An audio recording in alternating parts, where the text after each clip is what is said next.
Good morning, everybody. How you doing today? My name's Andrew. I'm Aunt Becky. I'm Daniel. I'm Tracy. I'm Grandpa. I'm Matt. And we're some of the Veggie Boys. And girls. And we'd like to thank you for stopping by. Welcome back, everyone. It's so nice to see you. Right now, I'm in the cafeteria. We just got all of the animals finished for the day, and we just moved over a few calves. We had this whole section full of calves. I believe there are 6 in here, and they were large enough that they no longer needed to be in the cafeteria, so we moved them out to pasture. And amazingly, it's the start of January, and there's still grass to eat. Now, although there is grass out there, it's not enough to supplement their diet, so we are adding round bales to their feeders. Between the grass, round bales, silage, and grain, it's been taking care of the cows pretty well. This right here, this is what we call a brainstorming session. See, all the boys are standing around together. Now you can just walk through with the gate. It's not that big a deal, especially now since we're all wearing muck boots all the time. It's not that big a deal. It's so sloppy anyways, you gotta wash your shoes anyways. So Matthew, what are we trying to figure out this morning? We just put 6 more calves out with the big cows, and so now we have 21 calves that can fit through the hole to get into the calf area. A bunch of them shouldn't be able to fit, but they do. So we're just trying to make sure we have enough feeder space for all the calves. Now, as Matt mentioned, we have 21 calves back here, and some of them are a little larger than others, and we don't want the larger calves back here. But it's kind of hard to stop them from fitting. So we're just brainstorming ideas on how to feed them all effectively and not waste any silage, grain, or hay. Because when you live in the Northeast and it starts to get really cold and it snows, the cows just can't go out and graze. We have to supplement all their feed then. So we try and keep track of everything, and we like to make sure that we have as little spoilage as possible. Come on. Come on. What's going on over here? Just some pets. It's just some pets times, huh? It is pretty sloppy today. We've been dealing with a lot of rain lately. I don't know what's going on. Usually this time in the year, the ground is frozen and stays frozen. But for now, we're dealing with slop.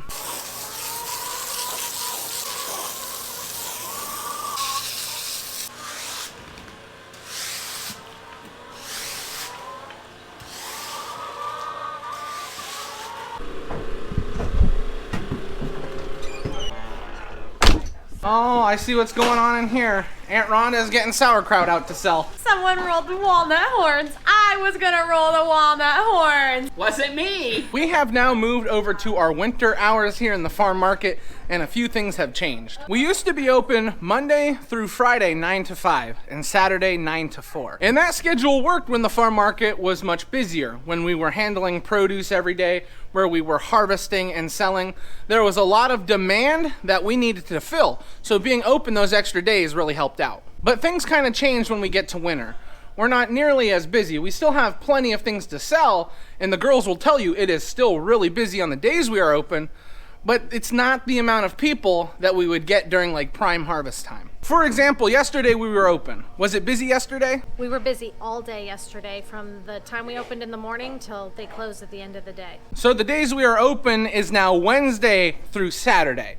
So we have a few extra days off, and that's nice for the girls, because the girls are the ones that are in here basically every day working with stuff and helping out customers. So we like to give them a few extra days off. And some people might assume that that would mean less business for us, but our customers are pretty loyal. On the days that we are open, they just come those days rather than the other 2 days. So when we're busy in the summer, we don't get all the things done around our house that we'd like to. So by the extra days off in the winter, it allows us to catch up on all the work in our house that we need to do. We've got beef and barbecue sandwiches for lunch, and we've got smoked turkey and barley soup.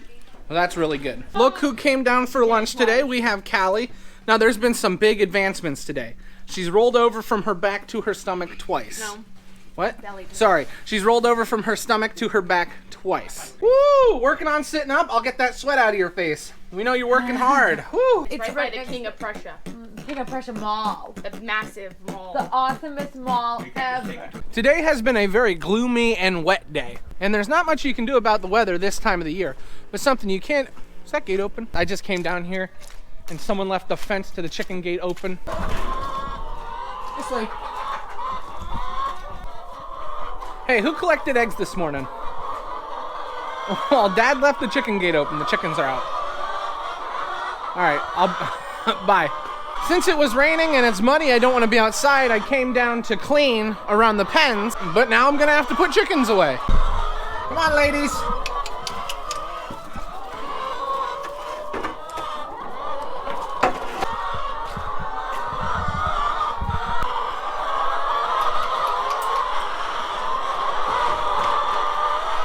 When you do this job every day and you push that gate shut, sometimes it just slips your mind. You're like, oh, gate's closed.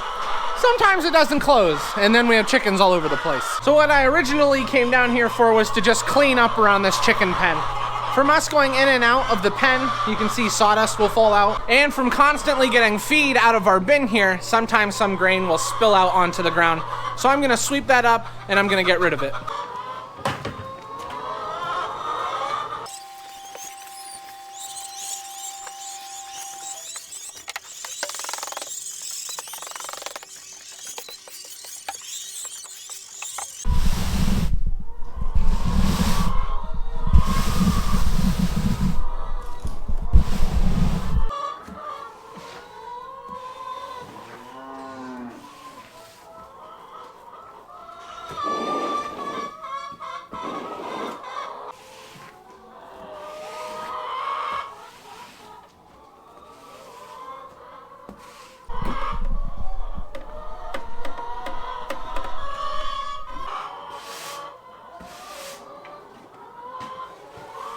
Now what's nice about this stuff is that it's basically made of two things. One, the bedding that we use to bed up the chickens, and two, their grain. So what I'm gonna do is just scoop all this up and put it in the chicken pen.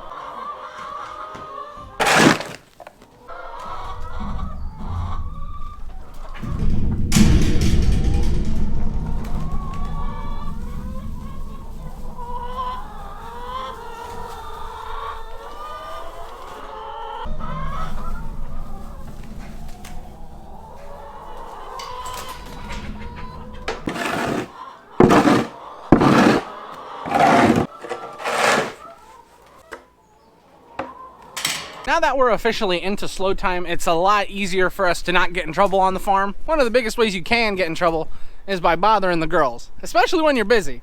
But now we can bother them and they usually don't get too mad. You know, out of all these times I've been filming, I've never showed you guys my fancy boot washer. I could tell you where to get one, but they're not usually in stock. Hey Mom. Hey Judy, how you doing?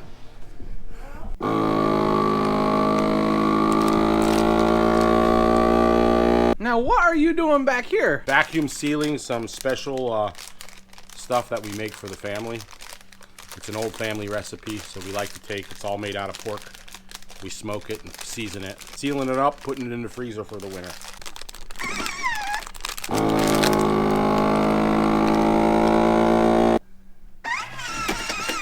Someone had brought a vacuum sealer over to the house and was vacuum sealing some stuff. We never had a vacuum sealer. Dad tried using one. He liked it so much, so he bought his own. I came up to Dad and Matthew. They are working on Matthew's apartment, just trying to get this siding finished. It's been a little bit of a process, but we got this whole side done here.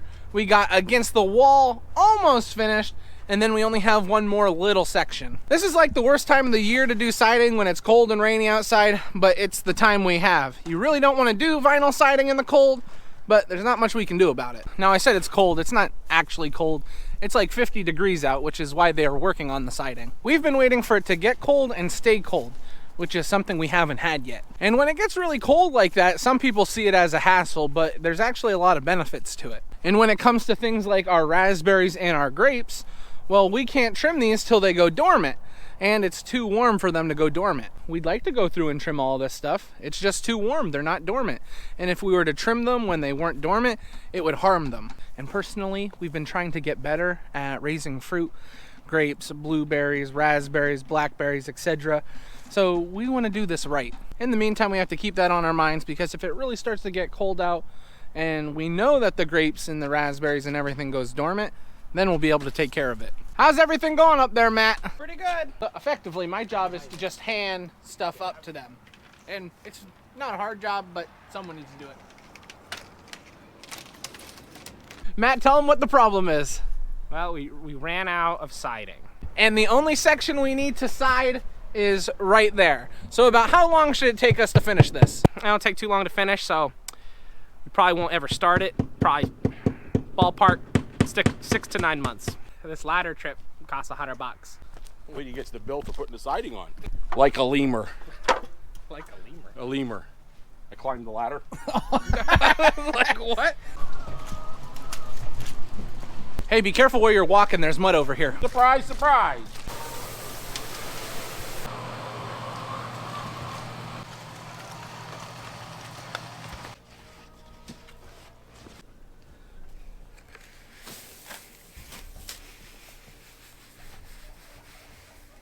This is where you get all your scratches. Yep, all your scratches. Right there, right behind that little horn. Oh, we love that. And then right behind this ear. And over here. Dad asked me if I was walking up with him, and I told him, no, I'll go use the natural foot bath. It's just about time to start closing up the farm market, so we are taking everything off the shelves, and we are putting it onto our pallets and taking it into the cooler. I'm gonna take some of this stuff and just put it in this cart so that it's easier for us to take care of tomorrow. We are now all closed up and we are heading up to the house. Now I was instructed when I got up to the house to put this stuff in the oven. Looks like we're having like a ravioli bake. Looks pretty good. There we go. Oh, no, not that. Timer. There we go. There we go. That's all I needed to do. Now that we're all coming out for dinner, I can tell you what we're having. We're having a ravioli bake. Look at that. I put it in the oven. I know. Callie, are you proud of me? Yeah? All right, good. So since everybody's coming out to eat, this is where we're going to end the video. We'd like to thank everyone for watching, and we hope to see you next time. Bye-bye. Bye-bye.